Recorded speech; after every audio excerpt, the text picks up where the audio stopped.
2011 সালে পালাবড় পদ পরিবর্তনের পরে যে ব্যক্তি আমার অফিসে এসে হাত ধরে আমার কাছে বলেছে কাইজার ভাই আমাকে দলে নাও না তো আমি মার্ডার হয়ে যাব, তারপরে দলকে বলে তোয়া সিদ্দিকীকে বলে মুকুল রায়কে বলে কনভিন্স করে নানা প্রতিবন্ধকতার মাঝখানেও দলে নেবে না বলে একটা বিদ্রোহ তৈরি হওয়াতে সেখান থেকে তারে দলের যাতে ভালো হয়, দলের যাতে সংগঠন তৈরি হয়, সবার সুপারিশ করবে, তাতে হয়তো আমি একটু ভূমিকা পালন করেছিলাম। দলে তাকে নিয়েছিল নভেম্বর মাসে 2011।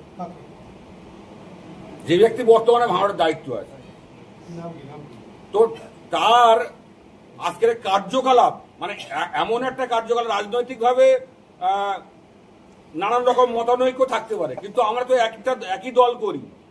সেখানে শেষ পর্যন্ত আমাদের প্রাণহানির, প্রাণে মারার চেষ্টা করছে।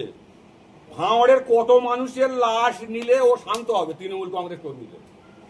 এই রাজ্জাকের মতো আরো কত মার্ডার চাইছে, যে মার্ডার করবো তৃণমূলের লোকদের, ও তো কিছু যায় আসে না।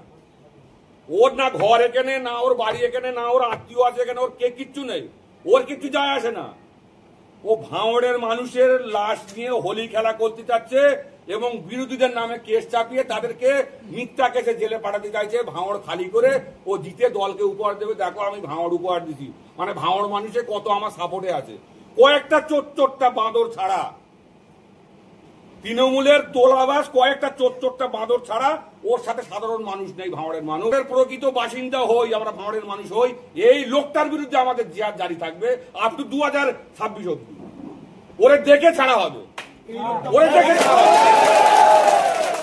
দেখি ওর কত কম আছে, দল ওরে কত সাপোর্ট দেয়, আমাদের জেল খাটাতে পারে দেখি। মিথ্যে ভাবে এই লোকটাকে সাসপেন্ড করেছে। আমার বয়ে গেছে, আমাকে সাসপেন্ড করে দেখ, আমার কিছু যায় আসে না। আমার বয়ে গেছে, আমি আমার এই দলের ফলোয়ার আমি ধার দেয় না বলে আজ আরাবুলদার পাশে বসেছি। আজকে আরাবুলদার পাশে বসেছি এই কারণে যে আমার যা ব্যবস্থা নেয়নি, আমি এই লোকটার পাশে আছি, আমি এই লোকটার পাশে থাকবো।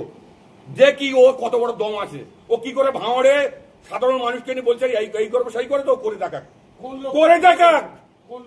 সবাই জানে, প্রত্যেকে জানে ভাঙড়ের যিনি আছেন দল মনোনীত বলে এখন বিরাট কিছু করছে। আমরা কি করি? আমার অপরাধটা কি? আমার অপরাধটা কি যে আমার বাড়িতে গিয়ে আমার মার্ডার করে দেবে, খুন করে দেবে, হুমকি দেখাচ্ছে লোকজন নিয়ে। তার ভিডিও ফুটেজ পুলিশকে দিয়েছে, পুলিশ অ্যাকশন নেয়নি, এখনো কেস হয়নি। আপনারা ভাবতে পারেন এখনো কেস হয়নি। নাম বলতে কি ভয় পাচ্ছে? এরা কোনো কেস হয় না, আমি কোনো ভয় করি না। আমি এখনো দলের তকমা আমার গায়ে আছে না, আমার দলের তো আমি দলীয় শৃঙ্খলা মেনে চলি।